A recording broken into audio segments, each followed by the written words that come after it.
Hello everyone and welcome back to my channel. तो चलिए आज मैं बात करूंगी आपसे कुछ अलग, क्योंकि आज थोड़ी तबीयत ख़राब है। सर्दी खांसी बुखार जो भी सीजनल चल रहा है, तो कल से ही पूरे बॉडी में बहुत ज़्यादा पेन है और इस वजह से मैं कल भी ब्लॉग नहीं बना पाई, आज भी ब्लॉग शूट नहीं किया है। तो कल तो मैं लाइव आ गई थी, पर आज कुछ ऐसा है नहीं कि मैं लाइव आ जाऊँ। तो इस वजह से मैंने सोचा कि चलिए कुछ शेयर किया जाए, कुछ बातें हो जाए। तो आज का जो ब्लॉग है उसमें मैं आपको बताने जा रही हूँ अपनी प्रेगनेंसी जर्नी। जैसे कि आपको पता है कि अभी मेरा जो बेटा है छोटा वाला वो हो चुका है 6 मंथ्स का। तो कैसी रही मेरी प्रेगनेंसी जर्नी और डिलीवरी एंड ऑल एवरीथिंग कैसा रहा, वो सब मैं आपको बताऊंगी। तो शुरुआत करते हैं। सबसे पहले मैं आपको बहुत कुछ बताऊंगी, शुरू से बताऊंगी। तो जैसे कि मैं, अगर बहुत लोगों को ऐसा लगता है, मुझे एक प्रॉब्लम थी पीसीओडी। तो पीसीओडी में क्या होता है कि आपको कंसीव नहीं होता। तो ये प्रॉब्लम मुझे हुई थी तब जब मेरा बड़ा वाला जो बेटा था वो 9 मंथ्स का था, और वो भी मुझे पता नहीं चला क्योंकि उस समय मुझे गॉल स्टोन भी था। तो मुझे बिल्कुल पता नहीं चला। तो ये क्या हुआ कि जब एकाएक हेल्थ बढ़ने लगा, बहुत ज़्यादा मैं हेल्दी हो गई, 72 केजी तक पहुंच गया मेरा हेल्थ। तो उस समय फिर कोरोना भी आ गया था। तो हमने पहले तो प्लान किया था कि सिंगल बेबी, बट होता है ना कि आप कुछ ना कुछ प्लान चेंजेस कर ही लेते हैं बाद में सेकंड बेबी के लिए। तो हमें फर्स्ट चाइल्ड बेबी गर्ल चाहिए थी, बट हमें बेबी बॉय मिला। तो खैर जो भगवान की मर्जी जो मिला। एंड देन तो हमने सोचा कि चलिए एक बार और प्लान करते हैं और शायद इस बार बेबी गर्ल हो जाए। तो हमने प्लानिंग शुरू की। तो जहाँ पे मेरी डिलीवरी हुई थी कंकर बाग में, तो वहाँ पे हम लोग उस गायनों से मिलने गए।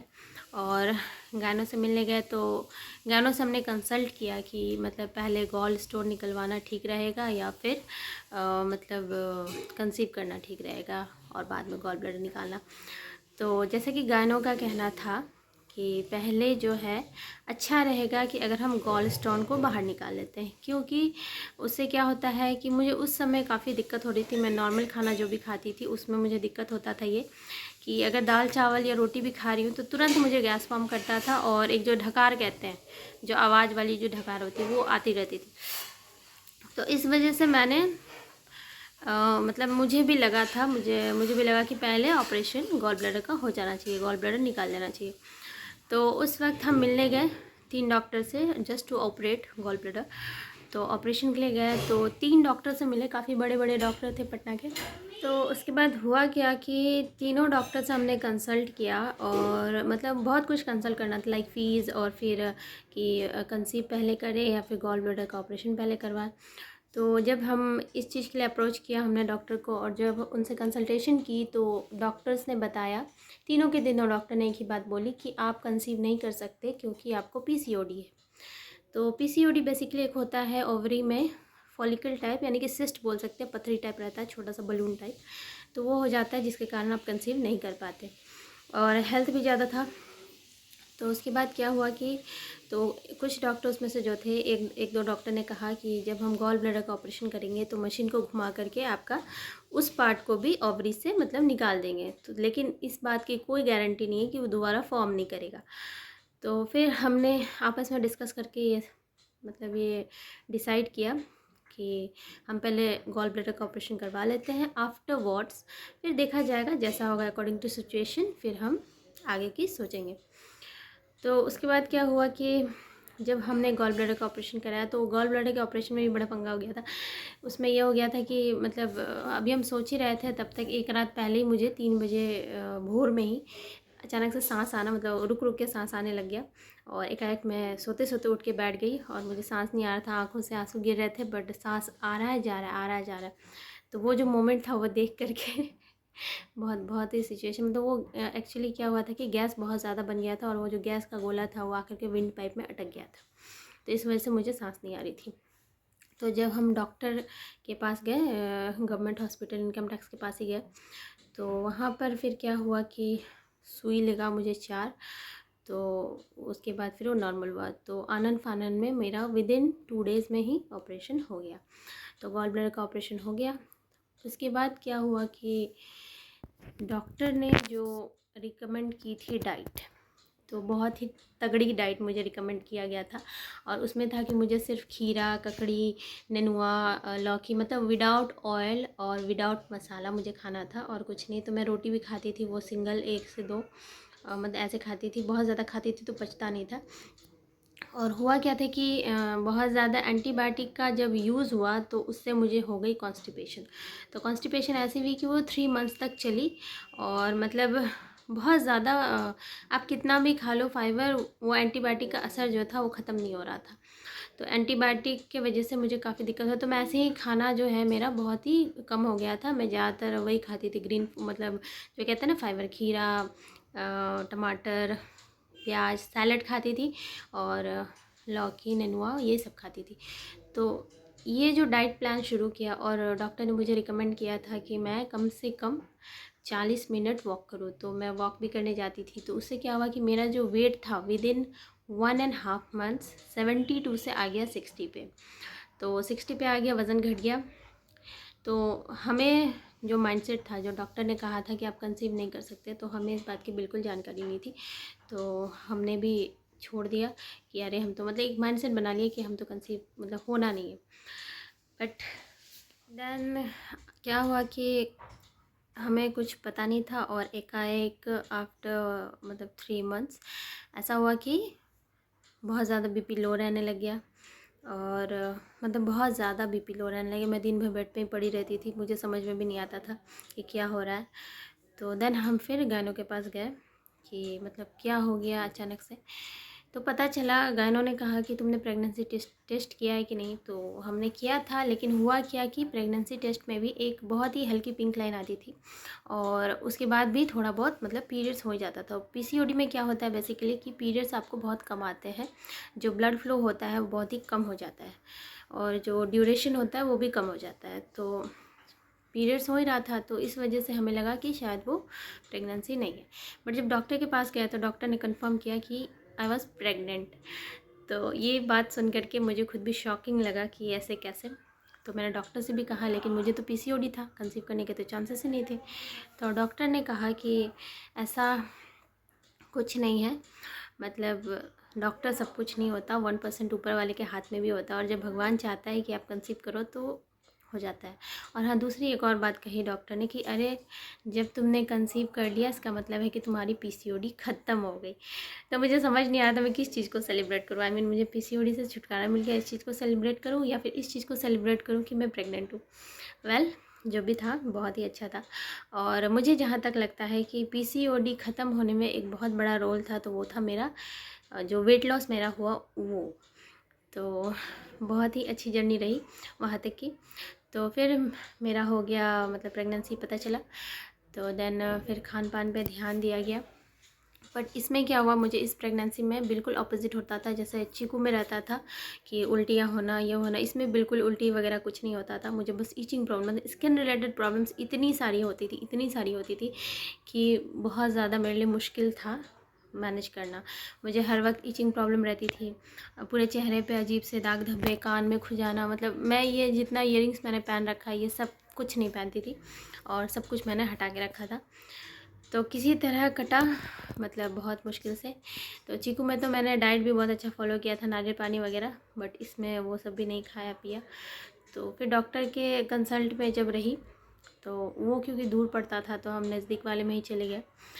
तो यहाँ पे डॉक्टर ने बोला कि बच्चे का जो हेल्थ है वो ठीक है, लेकिन वेट नहीं बढ़ रहा है, थोड़ा वेट पे ध्यान देना है। तो डॉक्टर ने मुझे पकड़ा दिया प्रोटीन पाउडर। तो फिर प्रोटीन पाउडर खाते पीते फिर बच्चे का वज़न बढ़ा।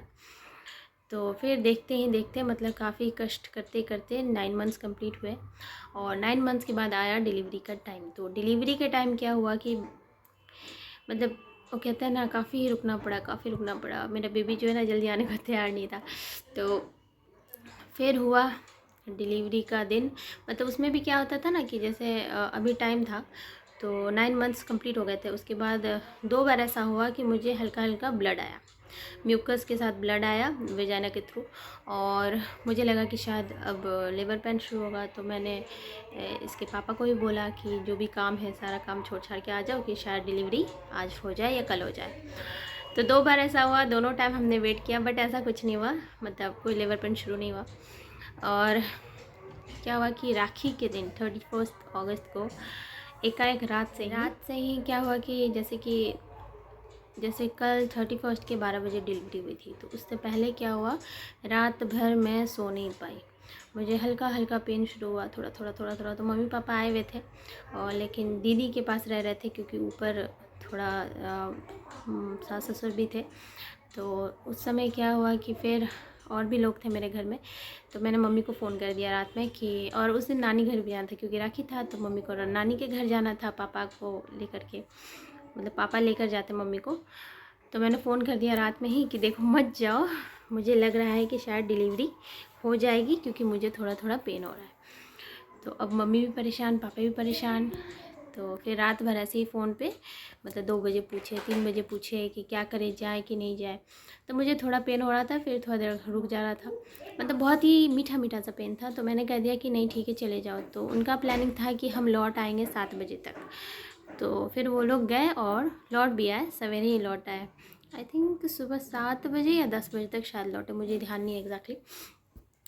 तो वो लोग जब तक लौटे तो फिर अगले दिन हमने फटाफट से, तो सुबह उठी तो उस दिन खाना भी बढ़िया बनाया था मैंने, दाल भर के शायद पूड़ी और खीर, पनीर की सब्ज़ी, एक और कोई आइटम था, और राखी वाखी। फिर फटाफट से बोला, एक भगनी आई हुई थी तो उसको भी बोला कि जल्दी से राखी बांध दो चीकू को, और मैंने भी मेरे जीजा जी को राखी बांधा। देन राखी बांधने के बाद हम लोग फिर निकल गए डॉक्टर के पास। तो मेन स्टोरी यहाँ पे अब शुरू होती है। तो हुआ क्या कि जब डॉक्टर के पास पहुँचे तो वहाँ डॉक्टर जो थी सो देखी, और देखने के बाद बोली कि आपका मुंह जो है वो खुल चुका है, यानी कि वेजाइना का मुंह खुल चुका है, और हो सके तो शाम के 5 बजे तक डिलीवरी हो जाएगी। तो हम लोग गए थे हॉस्पिटल करीब 12 साढ़े 12 के आसपास दोपहर में, और वहाँ पहुँचने के बाद डॉक्टर ने बोला कि 5 बजे तक डिलीवरी हो जाएगी। तो ये भी बोला डॉक्टर ने कि आधा जो मुंह है वो खुला हुआ है। तो फिर हम लोग को मतलब मुझे एडमिट कर लिया गया एक रूम में, एक पर्सनल रूम में हमने रूम लिया, वहाँ पे एडमिट हो गई मैं।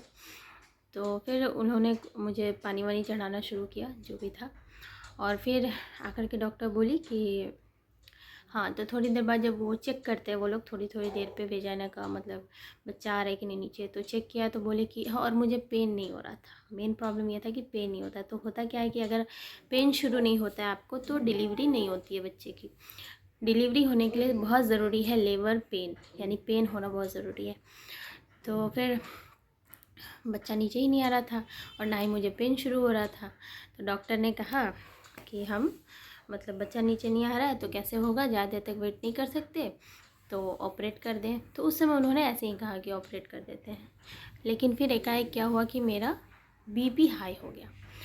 तो जब बीपी हाई हुआ तो डॉक्टर थोड़ी परेशान हो गई, और डॉक्टर ने कहा कि या तो आप ऑपरेशन करवाइए या फिर आप इसे लेकर किसी दूसरे हॉस्पिटल में जाइए, क्योंकि डॉक्टर का कहना था कि जब बीपी लो होता है तो बेबी जो है वो पॉटी कर देता है पेट में, और इन केस वो पॉटी बच्चे ने निगल लिया और उसके पूरे बॉडी में फैल गया, देन बच्चे का सर्वाइव करना बहुत मुश्किल हो जाता है। तो इस चीज़ के बारे में मैंने डॉक्टर से बात की थी फ़ोन पे, क्योंकि राज जो थे वो इधर उधर मतलब थोड़ा कुछ मेडिसिन वगैरह के लिए उनको भेजा गया था बाहर, तो इस वजह से वो थे नहीं अवेलेबल। तो मैंने कहा कि थोड़ी देर देख लेते हैं, वो आ जाते हैं फिर डिसाइड करते हैं। उतने देर में क्या हुआ कि मुझे एकाएक लेबर पेन जो है तेज़ तेज़ तेज़ और तेज़ मतलब तेज़ होता गया। तो विद इन आधे घंटे के अंदर फिर मेरा जो लेबर पेन था बहुत ज़्यादा हाई हो गया, और इतना हाई हो गया कि लिटरली बता रही हूँ, मतलब जो कहता है ना कि औरत का दूसरा जन्म होता है, बिल्कुल होता है। मुझे चीकू में बिल्कुल पेन नहीं हुआ था, मतलब हुआ था बहुत कुछ सेकेंड्स के लिए हुआ और वो डिलीवर हो गया, बट इसमें मुझे इतना रह रह के पेन हुआ, मतलब बहुत देर तक, आप समझ सकते हो 2 ढाई बजे से लेकर के मतलब मुझे 2 से 3 घंटे लगातार पेन चालू हो गया, और उतने देर रहा उतना लंबा। तो जब पेन चालू हुआ तो उसके बाद फिर डॉक्टर आई, और फिर पेन ऐसा शुरू हुआ कि मुझे सूसू पॉटी मतलब पता नहीं क्या क्या पानी वानी सब गिर गया। और फिर फटाफट से डॉक्टर मुझे लेकर के गई, बच्चा भी नीचे आ चुका था, फटाफट से लेकर के गई। डॉक्टर ने अपना फोल्ड किया पजामा, और अकेले अकेले उन्होंने मतलब सब कुछ जो कहते हैं ना हैंडल करना, एक पैर पे पूरा सब कुछ संभाला, मुझे लेकर गई ऑपरेशन थिएटर में। फिर फटाफट से सुई लगाई, कट लगाया, मतलब कट सीधा कैंची से जो बोलते हैं सीधे से काट दिया, कट लगाया। देन बच्चे को पूरा अपना यहाँ तक जो कहते हैं हाथ घुसाया और बच्चे को बाहर निकाला। तो बच्चा भी अटक गया, गर्दन अटक गया जब खींची तो फिर उसको पकड़ के खींचा तो बच्चा जो था पूरा पोटी में नहाया हुआ था। बहुत बहुत मुश्किल से डॉक्टर्स ने, मतलब जो नर्स थी वहाँ की, साफ़ सफाई करके बेबी को मतलब पूरा साफ़ की। पोटी वोटी जो था, पोटी मतलब निकल लिया था बच्चे ने, तो उसको फिर साफ़ किया। तो फिर जब बेबी को पूरा उन्होंने साफ़ कर लिया तो फिर बेबी को डॉक्टर को बुलाया गया, पेडियाट्रिक मतलब बच्चों के डॉक्टर को बुलाया गया, मुझे बोलना नहीं आ रहा। तो वो आए, उन्होंने देखा और कहा कि बच्चा ठीक है, बट उन्होंने ये भी कहा कि उसे मतलब 2 दिन तक 48 आवर्स तक कंटिन्यू वॉच करना है। अगर उसे थोड़ी सी भी उल्टी सांस चलती है तो उसे तुरंत एडमिट करना है हॉस्पिटल में। और उसके साथ साथ वो 2 दिन तो निकल गए, कुछ ऐसा नहीं हुआ। देन जॉन्डिस की बारी आई तो जॉन्डिस के लिए भी कंटिन्यू देखना पड़ा हमें, तो ऐसा कुछ नहीं हुआ and finally he was okay. तो मेरे साथ फिर क्या हुआ कि आफ्टर डिलीवरी मुझे 40 मिनट तक डॉक्टर ने टाँके मारे। मतलब इतना मुझे वो इतना कट था कि वो कंटिन्यू टाँका, बहुत 40 मिनट तक सिर्फ टाँका ही लगा।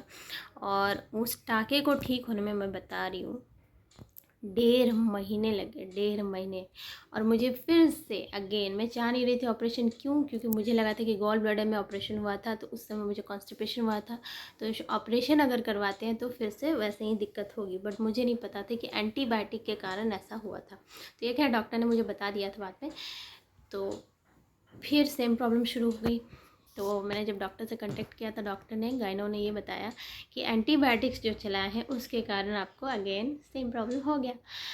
तो इस कॉन्स्टिपेशन से फिर लड़ने के लिए मुझे काफ़ी टाइम लगा, मतलब ऑलमोस्ट मानिए तो 3 महीने तक मैं झेलती रही। काफ़ी टाइम लगा। मतलब स्टूल जो था वो सॉफ्ट भी हो जाता था, बट फिर भी जो एरिया होता है एनल पोर्शन वो कट जाता था और इसके कारण मुझे काफ़ी पेन होती थी। प्लस स्टिचेस जो पड़े थे वो भी स्वेलिंग हो जाती थी, क्योंकि बैठकर बच्चे को दूध पिलाना, आप ब्रेस्ट फीडिंग कर रहे हो तो ब्रेस्ट फीडिंग में ऐसे ही होता है कि आपको बैठना पड़ता है। तो मुझे काफ़ी दिक्कत हुई। तो ओवरऑल मैं यही कहूँगी कि चाहे आप ऑपरेशन से बच्चा पैदा करो या नॉर्मल डिलीवरी से करो, आजकल जो है दिक्कत होती है। आप ये नहीं कह सकते कि ऑपरेशन से जिसका बच्चा हो उसे कम कष्ट हो रहा है या ज़्यादा कष्ट हो रहा है, और जिसको नॉर्मल डिलीवरी से हो रहा है उसे कम हो रहा है या ज़्यादा हो रहा है। वो डिपेंड करता है कि आपकी कंडीशन कैसी है, आपकी सिचुएशन कैसी है, उसके अकॉर्डिंग आपको मतलब ट्रीटमेंट दी जाती है। तो ये मेरी जर्नी यहाँ तक। तो खैर अभी मैं बिल्कुल ठीक हूँ, बट क्योंकि एंटीबायोटिक की गर्मी इतनी थी तो मैं जो देसी इलाज होता है, मसाला वगैरह खाना कुछ कुछ, तो वो मैंने कुछ अभी तक लिया नहीं है। और अभी जो मेरा कॉन्स्टिपेशन की जो प्रॉब्लम थी एंटीबायोटिक्स की वजह से, तो वो अभी सुबह सुबह खाली पेट में मैं खाती हूँ फ्लैक्स सीड, तीसी, तो वो मेरा अब बहुत मतलब वेरी ओके है, नॉर्मल है। I don't have any problem with that. तो वो भी नॉर्मल हो गया। और रही जहाँ तक बात मेरी हेल्थ की, तो यहाँ वीकनेस है, वीकनेस होती है तो मैं काम नहीं कर पाती हूँ। थोड़ा काम करती हूँ तो मुझे बॉडी में पेन होता है। तो ये सब इसलिए क्योंकि मैंने कुछ मतलब मैं खा नहीं पाई। तो अभी खाएंगे पिएंगे, बच्चा छोटा है, ब्रेस्ट फीडिंग कर रहा है, तो उसके बाद फिर हेल्थ पे भी ध्यान देंगे। तो ये थी मेरी डिलीवरी की सारी स्टोरी। और बेबी भी ठीक है, मैं भी ठीक हूँ, और आज 6 मंथ्स कंप्लीट हो चुके हैं और सब कुछ ठीक है। तो जिसने भी इस स्टोरी को बड़े पेशेंस के साथ सुना है वो समझ सकता है कि एक बच्चे को डिलीवर करना एक औरत के लिए कितना मुश्किल होता है। और माँ जननी है कहते हैं ना, इसीलिए कहते हैं क्योंकि वो खुद मरते मरते बच्चे को जन्म देती है और फिर खुद भी वापस आती है बच के।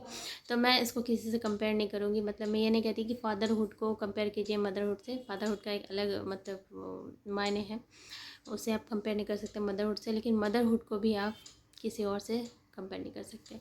जो माँ है वो माँ ही है, और वो दर्द सिर्फ माँ बर्दाश्त कर सकती है।